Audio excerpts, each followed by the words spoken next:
I'm Alex from Stage Light Communications, and I'm here to talk to you about a conversation that can have a huge impact on your workplace, but most people never think to have. The novelty and panic of the COVID-19 crisis is wearing off, and we're starting to settle into this uncertain, ever-shifting new normal. For a lot of us, that new normal includes working from home in the long term. Some companies have said they won't be bringing their workers back to the office until the fall, at least.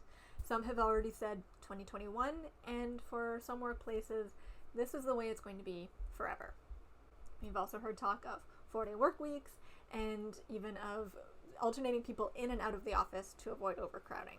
There are different opinions about whether this is a good thing or a bad thing, but one thing is for certain, and here I'm speaking to the leaders in organizations, the managers, the business owners, the executive directors, HR people.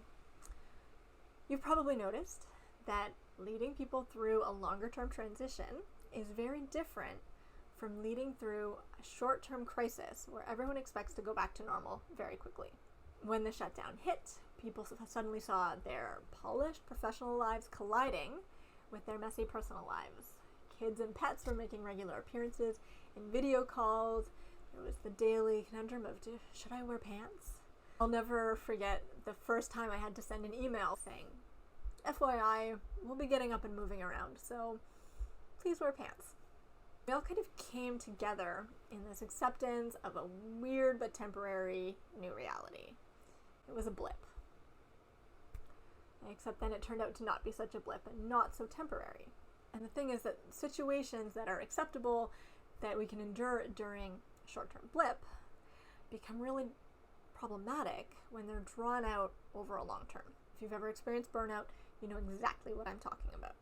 Over the long term, differing expectations in the workplace can lead to conflict, resentment, and lowered morale. So as a leader, it's essential to identify what those expectations are and to manage them, and to give your team the tools to do that for themselves as well. One major source of mismatched expectations is that clash between the personal and the professional. So when this started in mid-March, we tended to be pretty forgiving of people showing up in a different way than they normally would. So maybe you aren't as dressed up as you would be coming to the office. Maybe you've got an ugly background because you just had to find a private place in your house to have a video call. Maybe your kids are barging in. And we all kind of understood that this is part of this shared adaptation to an unexpected, sudden new development. As we've had time to adjust, those expectations are going to shift. And you probably have people going, you know what, it's time to just be more professional. Get up, do your hair, get dressed, find a quiet place, and show up and be like you would be at the office.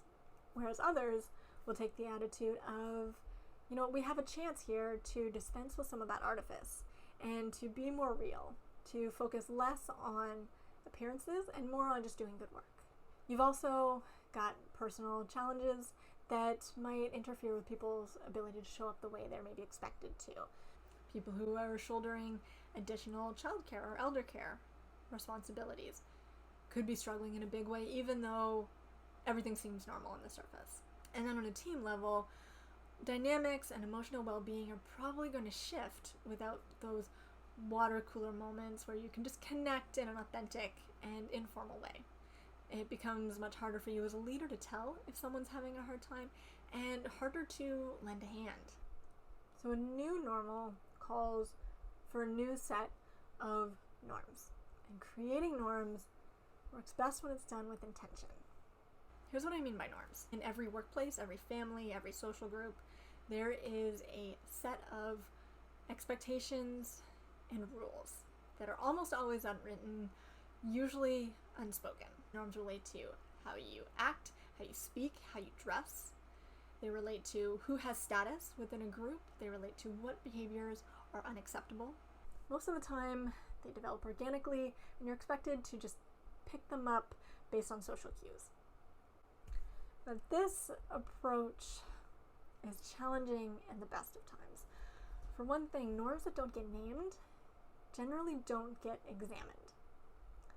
And so that can mean that you can have really problematic, dysfunctional practices flourishing in an organization and impacting people until things erupt in crisis. We're seeing this right now. A lot of organizations are suddenly realizing that they need to look at their existing practices and power structures to see where they might be perpetuating structural racism. And they've never had to have these conversations before. It's uncomfortable, it's difficult, it's high stakes. On top of that, the idea that everyone can just pick things up by osmosis isn't realistic. Not everyone is equally adept at picking up on nonverbal cues. So relying on unspoken codes of conduct can be really alienating for, say, people who are on the autism spectrum or are neurodiverse in different ways. It can lead to folks feeling confused and left out, even ostracized. The same goes for folks who grew up in cultures where direct communication is the norm, who are used to speaking directly about problems and being told in very direct terms if something is wrong, and aren't used to having to guess at what other people are thinking and feeling. In times of rapid change and upheaval, as you can imagine, these challenges are even more pronounced. Team members can have different expectations about the extent to which those old norms are going to be upheld or how they should be adapted to a new situation. And when you're not communicating about this, those different expectations can lead to, again, resentment, conflict, lowered morale, and those problems can grow until they erupt in burnout, in high turnover, the things you really don't want in your organization. I've been in that situation. It was hell.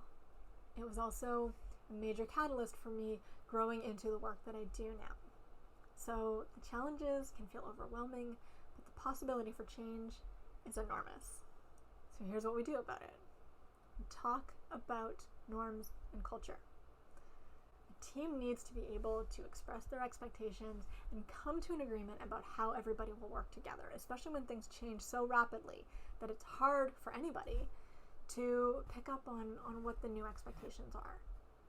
Your team needs the skills to navigate through conversations without digging in their heels and making it personal. As a leader, you can model this behavior. Let your team know what you need from them and why. Give them a safe opportunity to express their own needs and expectations, and listen with an open mind. Show a willingness to change. Above all, keep those lines of communication open. Let honest dialogue about your organization's norms become one of your organization's norms.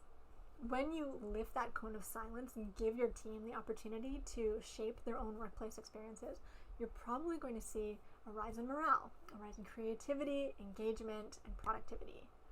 You can build this greater sense of belonging and inclusion, and you might even see leaders emerging from places you didn't expect. There's a good chance that this exercise will be difficult for your team and even for you.